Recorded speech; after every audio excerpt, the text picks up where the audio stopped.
tout savoir sur le Vision Get For avec aux prises le DGSN Martin Bagangeli, Sa Majesté Amogo Belinga, le Somoulois des Somoulois, le pape des médias au Cameroun, avec au centre et au milieu Ernest Obamanana, celui qui tout commande avec son interpellation au siège du groupe L'Anecdote, au quartier Sam à Yaoundé. L'anecdote est de Vision 4 de Ernest Obama, directeur de cette chaîne de télévision il n'y a pas longtemps, interpellé par les éléments de la gendarmerie nationale à la suite d'une procédure qui se poursuit d'ailleurs avec l'exploitation des forces et les éléments compétents de la gendarmerie nationale. Une interpellation qui évoque en tout cas plusieurs chefs d'accusation. De plus en plus, on parle d'abus de confiance, de haute trahison, entre autres éléments déjà obtenus les premiers résultats de l'enquête. Salmatou Badian. Tout est allé très vite ce 18 juin au siège du groupe de médias L'Anecdote. Rien ne présageait une telle ambiance. Un balai inhabituel de véhicules de gendarmerie pour procéder à l'arrestation de Dieudonné Ernest Obamanana, ancien directeur de Vision 4 et ancien directeur des rédactions du journal L'Anecdote. Les motifs sont assez graves. Abus de confiance, haute trahison, entre autres. L'interpellation menée par la brigade territoriale des Foulanes se déroule dans le respect des règles juridiques. Quelques objets sont temporairement saisis. L'ex-journaliste de Vision 4 est par la suite conduit au secrétariat d'État à la Défense pour exploitation. C'était pourtant une relation professionnelle entre patron et employé basée sur la confiance. Relation qui aura duré une décennie ou presque quand Jean-Pierre Amogo Belinga décide de débaucher Ernest Obama d'Ariane TV. Et ce, malgré le rapport accablant du PDG de la dite télévision contre Ernest Obama. Son ancien patron qui voyait en lui un homme peu fiable. Jean-Pierre Amogo Belinga va donc malgré ce rapport donner la chance à ces derniers. Aussitôt arrivé à Vision 4, il gravit tous les échelons. Chef d'édition, rédacteur en chef adjoint, rédacteur en chef, directeur de l'information, puis devient en 2015 le tout premier journaliste nommé directeur général à Vision 4. À partir de ce moment, le PDG du groupe L'Anecdote placera toute sa confiance en celui qu'il considérait comme sa propre progéniture. Il le présente à de nombreuses hautes personnalités et même à certains chefs d'État. C'est voulu clair. Mais le crime ne restera pas impuni. Ça doit être valable pour tout le monde. Et je veux le faire condamner. Parce que s'il ne le fait pas, ça veut dire qu'il n'a rien compris. Pas de leçon. Comme il le faisait déjà savoir au procureur général près la cour d'appel du centre, dans cette correspondance, le promoteur des Visions Finance a également tenu à le réintéresser à ses collaborateurs que loin d'une quelconque influence, il aura agi de par l'humanisme qui le caractérise. J'ai évité seulement que les gens ne profitent pour l'attaquer là-bas en prison et dire voilà. J'en sais quelque chose. Je profite aussi pour dire à mes frères du centre qu'ils ont intérêt à rester tranquilles, à la boucler. Ne rien dire ne veut pas forcément dire qu'on n'a pas des choses à dire. Je sais d'où je viens et je sais quels sont où je vais. La plupart des difficultés que nous rencontrons viennent de nos frères de la région du centre. L'homme bêtier foncièrement paresseux, malhonnête, sournois et cynique, méchant. Certains ont profité, bien entendu, des pouvoirs régaléens de la première institution du pays. Je parle là du chef de l'État. Un décret a été signé un lundi et mardi. On devient le plus grand militant, on devient l'homme le plus intelligent. Il s'agit d'un avertissement que je lance à ceux qui sont en train de me jeter les pots de banane. J'ai tous les moyens. J'ai 4 télévisions, 2 radios, et je vous annonce d'ailleurs qu'une autre opération est en gestation. En d'autres termes, j'ai décidé au sein de l'ISAM, l'Institut supérieur des sciences et des arts et métiers, de construire une bibliothèque dédiée au président Paul Biya à 500 millions de francs. Cette opération va commencer dans les plus brefs délais. Et quand je dis quelque chose, je fais. Quand je fais, je dis. Nous sommes là pour accompagner le chef de l'État. Il a eu un mandat de 7 ans, éventuellement renouvelable. Comme quelqu'un me disait, Le président a juste posé le stylo à côté, mais l'encre n'est pas finie.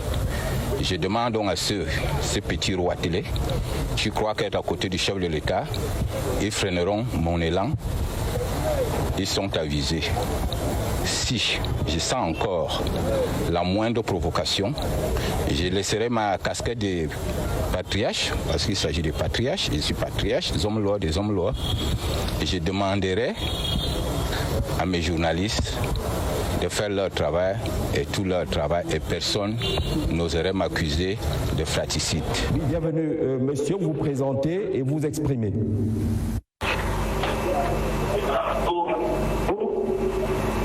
Oui, on vous écoute, vous êtes en direct déjà.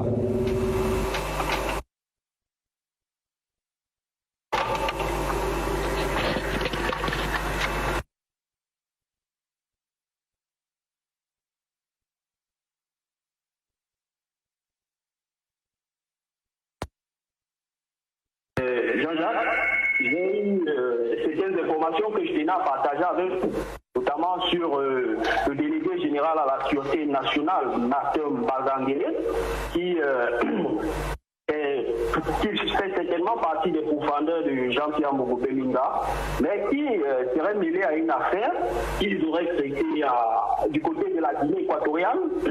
Les sources parlent d'une opération de 15 milliards de francs CFA et le promoteur du groupe L'Anecdote, Jean-Pierre Mogo-Belinga, aurait pu traiter en Guinée équatoriale avec Martin Bazangele, mais Martin Bazangele il semble ne pas être content de la part qu'il a eu à gagner. Et du coup, il a décidé de faire la peau à Jean-Pierre Mogo-Belinga. C'est pourquoi beaucoup de cabales sont montées de son côté pour faire tomber le mania de la presse au Cameroun et le pass des médias. On parle également, concernant M. Martin Bazangele, de plusieurs, notamment sa femme qui gagne tous les marchés du côté de la DGSN. Et puis, on parle également de la forte pression de Martin Bazangele qui pense pouvoir diriger le Cameroun très bientôt. Certaines sources affirment que le DGSN aurait procédé au retrait puis affectation de la sécurité de Jean-Pierre Mogo-Belinga et aussi de Vision Cadre.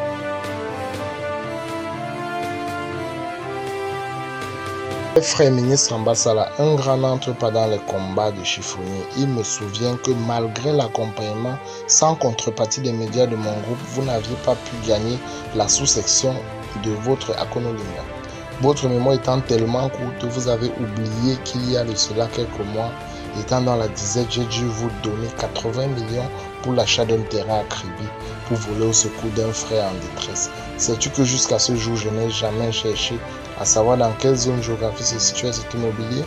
C'est ça la grandeur. Si tu n'as rien à dire, tu la boucles. Sais-tu que notre famille a perdu un jeune musicien plein de talent où ton nom semble être cité? J'attends des excuses de ta part car tu me fais pitié. Un proverbe congolais, être grand ne signifie pas mesurer 2 mètres. Bonjour. Oui, bonjour, monsieur l'ambassadeur. Bonjour, monsieur le président. Mais qu'est-ce qui se passe? Je suis venu 2 fois en Centrafrique, là. Je n'ai pas pu vous voir. Qu'est-ce qui se passe? Oh, monsieur l'ambassadeur, vraiment, ne me dites pas ça. Je ne suis pas content. Comment, vraiment, la dernière fois, j'ai été surpris. Ni la ni ta responsable, je vous assure. Mais comment? Je ne vous vois pas à Vision 4 tous les jours? Je ne vous vois pas à Vision 4 à chaque cérémonie? Si. Et alors? Vision 4, c'est pour qui? Je n'étais pas prévenu. Non, grand frère, écoute. Non, écoute. Chaque fois que je venais là-bas, on venait manger chez vous. On est d'accord. Vous nous recevez. Voilà, laissez-moi finir. C'est moi qui vous appelle, monsieur l'ambassadeur. Il y a quel problème? J'ai appelé le directeur général du Trésor, vu le ministre des Finances, il a réglé le problème. Il veut même encore vous envoyer autre chose. Est-ce qu'il y a un problème? Quand il y a même souvent, bon, on est au téléphone. Dès le début, là, je sais que le grand frère est là. On voit. Oh. Vous voulez que je raccroche ou quoi? Vous voulez que je raccroche? Vraiment, de mon côté, je t'assure que de mon côté, il n'y a aucun problème. Mais ce jour-là, j'arrive à une réunion, tous mes collaborateurs me disent que ce matin, il y avait quelque chose que tu n'as pas vu. Mais attendez, tous les ambassadeurs, lors de l'inauguration même de Vision, lors de l'inauguration de Vision, tous les ambassadeurs de la République était là, sauf vous. Comment pensez-vous ça alors que c'est vous qui nous accueillez? J'ai voyagé avec votre épouse dans mon jet privé. Qu'est-ce qui se passe? C'est ce que je te dis, non, mon frère. Non, non, écoute-moi. J'ai compris que vous, les hommes de l'Ouest, vous êtes des pauvres types. Qu'est-ce que je n'ai pas voulu faire pour vous? Non. Vous m'avez parlé là, je vous ai fait envoyer l'argent sans correspondance. C'est comme ça qu'on dit merci aux amis? Chaque fois qu'il y a une cérémonie en RCA, quand il y a une cérémonie en RCA, naissons, je viens manger chez vous, parce que nous pensons que c'est la fraternité. Mais qu'est-ce qui se passe? Parce que Kouemo vous manipule? Moi, je veux rendre compte, je veux rendre compte au chef de l'État de ce comportement-là. Non, écoutez, je veux rendre compte au chef de l'État. Ça, c'est de la provocation? Non! Comment? Je vous donne des millions, vous me faites le chantage? Non, vous savez bien, vous savez de quoi je parle. 400 millions que j'ai donné à votre ami Kouemo. 100 millions au ministre des Télécommunications, il a bouffé. Vous voulez que je commence à citer avec vous? Ne me provoquez pas, hein? Monsieur, taisez-vous, monsieur l'ambassadeur. Taisez-vous quand je parle. Vous vous taisez. Vous vous prenez pour ce que vous... Taisez-vous, monsieur. Non, écoutez. Vous voulez que je raccroche? Vous voulez voir ma réaction? Je ne suis pas d'accord. Parce que moi, je dois danser? Qu'est-ce que vous voulez dire? Mais ce que j'ai dit, c'est que vous avez bouffé mes 400 millions. Qu'est-ce que vous voulez dire? Vous avez bouffé mes 400 millions avec Kouemo. Et chaque fois, j'intervenais ainsi de suite là. Vous avez fait quoi en retour en dehors de venir? Qu'est-ce que je n'ai pas donné à votre épouse comme argent et vous-même? Je n'ai pas voyagé avec elle dans mon jet. Vous avez déjà mis pied dans un jet depuis que vous êtes né? Je dis à mon frère, vraiment. Je suis très déçu, hein. Bonne soirée, vous n'avez rien à dire. Vous me la bouclez, monsieur. Et je ne voudrais plus que, je ne veux plus voir votre ombre à Vision Finance. Je m'arrête là. Je n'ai même pas envie de saisir les autorités centrafricaines ou camerounaises. Que ça reste là. Écoutez, si vous continuez à murmurer, vous n'avez rien à dire, monsieur. Vous n'avez rien à dire. Vous me la bouclez. Et bonne soirée.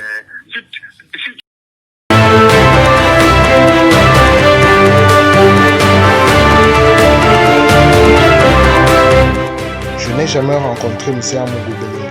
Il a acheté un terrain au prix de 70 millions dans une société immobilière dont je suis le promoteur et par devant un notaire.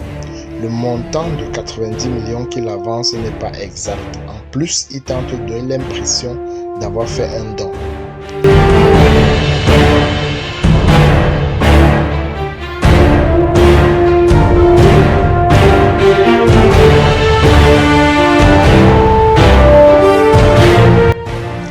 J'ai souri en découvrant cet échange sur les réseaux sociaux. C'est triste que des personnalités arrivent à ce jeu. Écoutez bien, dans l'échange, il dit avoir remis de l'argent au ministre des Télécommunications de la RCA et à M. Joël Kouemo qui a dirigé son entreprise Vision 4 ici en RCA avant d'être limogé. M. Kouemo est en ce moment conseiller à la présidence de la République de RCA. Rien à voir avec Alain Kouemo qui a publié sur Facebook cette nuit. Je n'ai rien à voir avec les montants légués. Remarquez que dans l'audio, il ne m'a pas laissé parler. Ce monsieur offusqué du fait que je n'étais pas venu à l'ouverture de son entreprise ici. En réalité, je n'avais pas reçu d'invitation. Je suis le représentant du Cameroun à SCA, donc personne occupée. Je ne cours pas vers les événements concernant l'histoire du jet privé. Une fois, puisque je l'avais reçu à mon domicile, mon épouse devait se rendre au Cameroun et je lui ai demandé s'il était possible de la laisser à Yaoundé. Le reste est l'expression de l'aigreur ayant des fondements que j'ignore.